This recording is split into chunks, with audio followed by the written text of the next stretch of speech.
What's up, everyone? Welcome to episode 2 of the Surfside PPC Podcast. If you want to ask your questions, join either my school community, join my YouTube membership, or join my Patreon. Either one will get you access to premium content, and you can ask your questions, and I will answer them on the pod. So let's get right into it. What we're going to be going over today is going to be just campaign types. What campaign types we should be running, strategy, how we should be thinking about different types of campaigns. So I'm going to go from basically campaigns that I think are the most important to least important. Probably won't mention everything. I'm not going to talk about display campaigns because I don't really run display campaigns. So certain things I probably won't talk about. That probably means maybe stay away from it. So getting started with it, the very first campaign I believe every single business should try to run is search. Now, it doesn't mean search is always going to be your best performing campaign, but I do think a good performing search campaign is kind of the basis of it. What most businesses really want if you're looking for consistent leads from paid advertising. So to me, a search campaign is kind of where I always start. So I look at creating a search campaign that is either going to drive me leads, in the case of lead generation, or purchases, potentially doing things like begin checkout, some of those pre-purchase conversions, depending on how much volume you're getting. Now, if you're getting plenty of purchase volume from a search campaign and in your account, you don't need to optimize for the other conversion actions. But if you're kind of in that, okay, we're getting some purchase conversions here and there from search, then it might make sense to add in a little bit more conversion data. So you're able to optimize a little bit more for like the complete funnel. So my thought with lead generation in search is I always think you should have a lead generation search campaign aggressively bidding on the best keywords for your business. So what that means is if you are a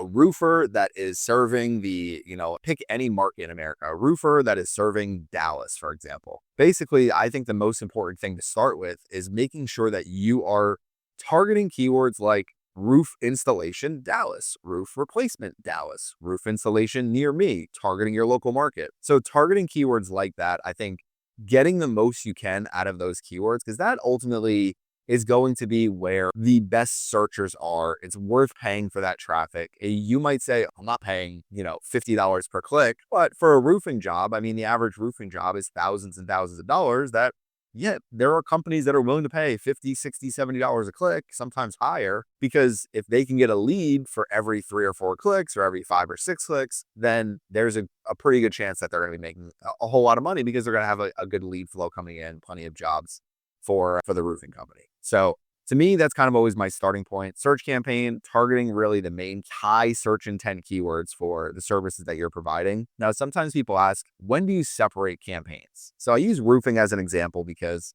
you could potentially say, hey, we're going to create roofing installation, roofing replacement campaign. Now, roofing installations and replacements are much more expensive for the most part than a roofing repair. So a roofing repair may just be a couple of shingles that need to be replaced and fixing a leak. And not that it's an easy job or something, but the upside for that job isn't the same as installation replacement. It's the same with, hardwood floor repair compared to installation refinishing. So ultimately what you're trying to do is say, what does it make the most sense to bid aggressively on? For roofers, installation replacements, I think you would want to create a campaign, put most of your budget behind it. A repairs campaign could be something where you say, hey, we're putting a secondary budget behind this. Basically, we want to target keywords like roofing repairs near me, maybe roofing company near me, certain keywords like roofers near me where the search intent isn't clear. It could be potentially, somebody roofers near me may be looking for an installation job, but ultimately what you want to do is say, we want to put our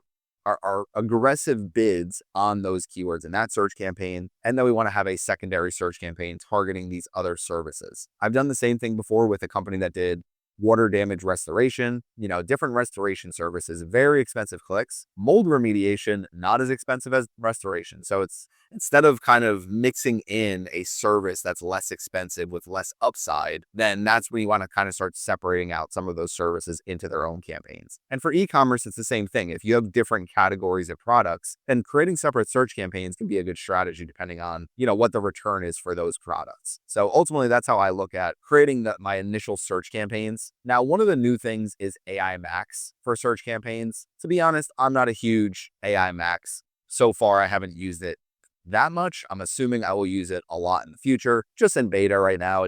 I haven't seen the greatest results with it. A couple of clients that I'm using it with just because they are interested in testing it and seeing how it performs. But one of the things that I do in addition to these campaigns, this is not your first campaign you want to create, is almost like a top of funnel campaign. The goal of this campaign is let's get clicks in that are going to be much cheaper, that are the search intent is not close to, this person is actively looking for somebody to do the job for them, but things like, roofing replacement cost, roofing replacement, companies, things where maybe companies isn't the best example, but, these top of funnel keywords where, how much does a roof leak repair cost, those types of keywords where you're trying to target things where people are searching for the initial stages of like, what can I expect for this specific service if I need it, basically. So top of funnel campaign, that is where I think AI Max could also make a little more sense. Now, you always need to keep in mind if you have multiple search campaigns, you need to bid separately depending on what you're actually targeting. So if you want really aggressive bids, sometimes you just set your bidding as maximize conversions and just let it run. The other way to do it is setting target CPAs higher. So saying, okay, I'm willing to pay,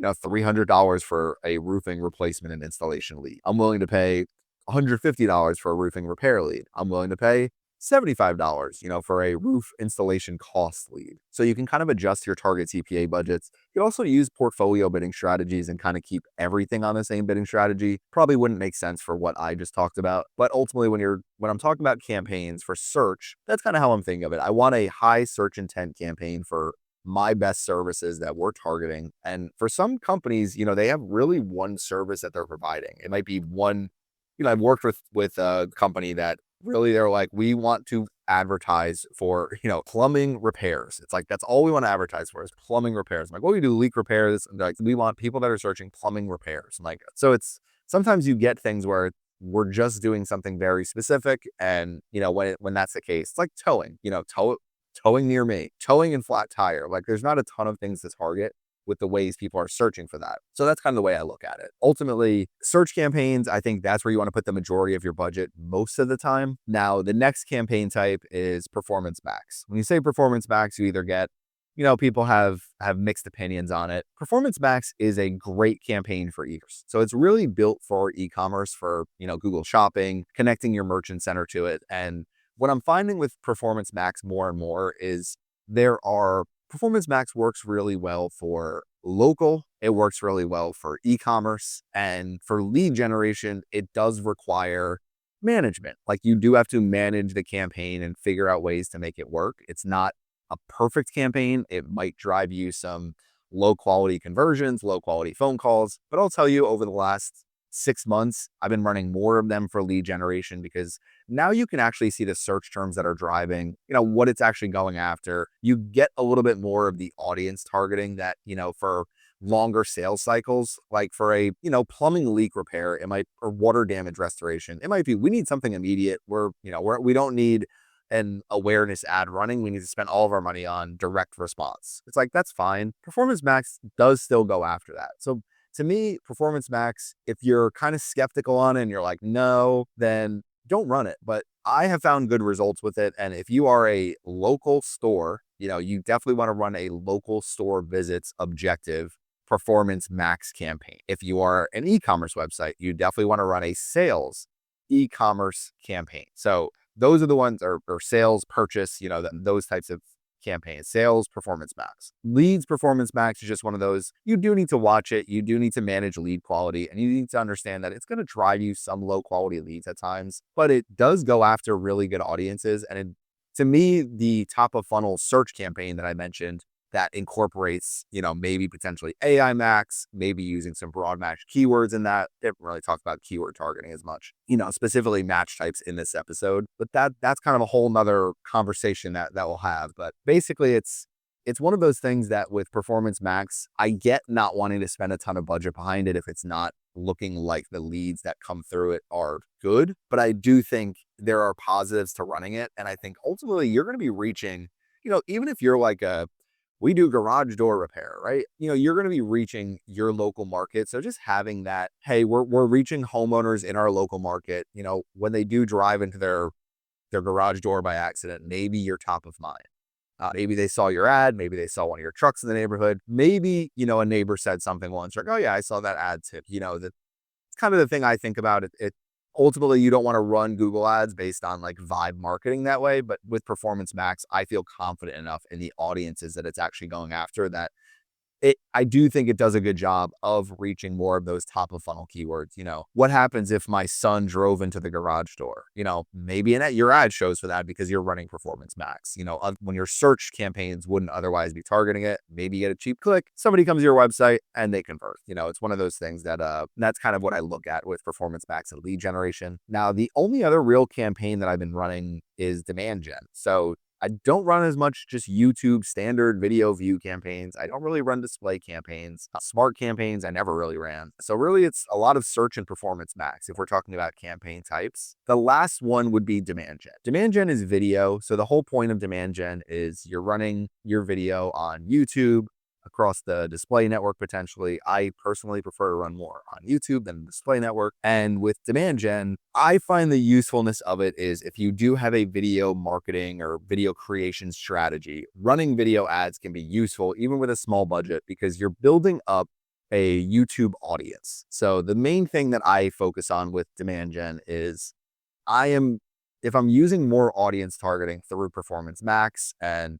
especially for like a e-commerce website or something where the sales cycles might be a little bit longer, maybe B2B a little bit more because video can be a great way to actually promote your business. So with certain things, I do use demand gen. I would say I don't use it that often. There are different formats and different strategies behind demand gen. I would say if you are using it, I use it the most right now to target TV screens. I use it to target like in-feed ads and like the watch next and, some of the other feeds rather than things that are just like pre-roll ads. And then, for me, I'd rather run different demand gen campaigns targeting different inventory at low budgets. But if you're running a $3,000 monthly budget for lead generation, you're much better off running mainly search. And then if you want to run a separate Performance Max or maybe split it between both, see what happens the first month, the first couple months. It's really the best way to see, what's actually going to come in.